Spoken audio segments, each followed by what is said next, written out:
Kwa mara ya kwanza waheshimiwa mabalozi na wajumbe wao wamepata fursa ya kwenda kushiriki katika maamuzi ya kuwapata viongozi watakaoenda kutuwakilisha kwenye dola. CCM oyee! Lakini vile vile kamati za utekelezaji za jumuiya zote ngazi ya tano wamepata hiyo fursa. Lakini kamati za siasa kwenye ngazi ya tano wamepata hiyo fursa. Ukienda kwenye kata vile vile kamati za utekelezaji za jumuiya zote, kamati za siasa, na vile vile kwenye wilaya kamati za utekelezaji na kamati za siasa. Lengo kuu ikiwa ni kutanua wigo. Zamani kulikuwa na malalamiko mengi sana. Wengi ndio wanasema kikundi tu cha watu kinatufanyia maamuzi kwenda kuwapata wawakilishi. Kwa chama kwa kuzingatia maslahi mapana ya chama chetu cha Mapinduzi wakaamua waongeze wajumbe ambao wataenda kupiga kura. Kwa ndugu zangu, mmepata hiyo fursa. Niwaombeni sana. Twende tukaitumie vizuri. Twende tukafanya nini? Tukaitumie vizuri. Tupate wawakilishi walio bora ambao wanaweza kwenda kukitumikia chama, lakini pia kwenda kuitumikia serikali ya Jamhuri ya Muungano wa Tanzania kwa kuwatumikia wananchi na kwenda kumsaidia kazi Daktari Samia Suluhu Hassan, Rais wetu wa Jamhuri ya Muungano wa Tanzania na mwenyekiti wa Chama cha Mapinduzi Taifa. CCM oyee! Kwa naamini na mna imani kubwa sana nani kwamba mtaenda kukosea.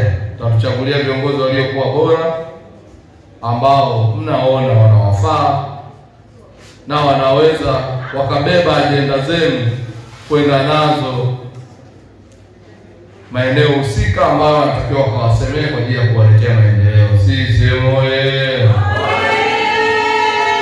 Kidumu Chama cha Mapinduzi! Jukumu letu lingine sisi kama viongozi na wanachama wa Chama cha Mapinduzi wa ngazi zote ni kwenda kuzitafuta kura za Daktari Samia Suluhu Hassan. Hiyo ni jukumu letu sote. Tukazitafuta kura za Rais wetu Daktari Samia Suluhu Hassan, hasa sisi wana wa mkoa wa Ruvuma, kwa sababu ametupa heshima kubwa sana ya kutupa mgombea mwenza ambaye anakuwa makamu wa rais wa Jamhuri ya Muungano wa Tanzania.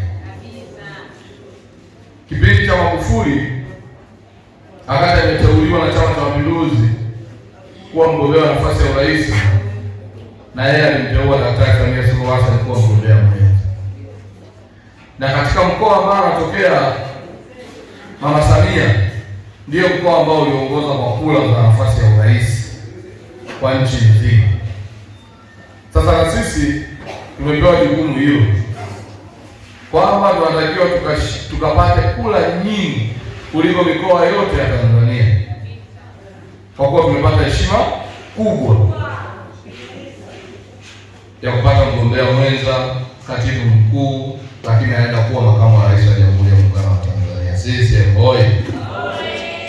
Lakini kwa kupitia hilo na kwa kumheshimisha katibu mkuu, tunatakiwa tusipoteze kata wala jimbo lolote. Yote yanatakiwa ya Chama cha Mapinduzi. Kwa hiyo nikasema lazima tuje tukumbushane huo wajibu na kazi ambayo iko mbele yetu. Huu mwaka hatuna muda wa kupumzika. Ni mwaka wa kukimbizana, tuzitafute kura. Lakini baada ya kutafuta kura za Mheshimiwa Rais, tuna wajibu wa kutafuta kura za wagombea wa Chama cha Mapinduzi katika nafasi ya ubunge na udiwani. Kwa umoja wetu tushirikiane kwenye hilo. Ombi langu kwenu na rai yangu kwenu, sisi Chama cha Mapinduzi kupitia vikao vyetu vikishafanya maamuzi, wote tunakuwa kitu kimoja na tunaenda kutafuta kura za Chama cha Mapinduzi. Na kwa kuwa sisi jumuiya moja ya vijana ndio walinzi wa Chama cha Mapinduzi, hatutamvumilia mtu yoyote ambaye mchana atakuwa CCM na usiku atakuwa vyama vingine. Huyo tukimbaini tutamshughulikia.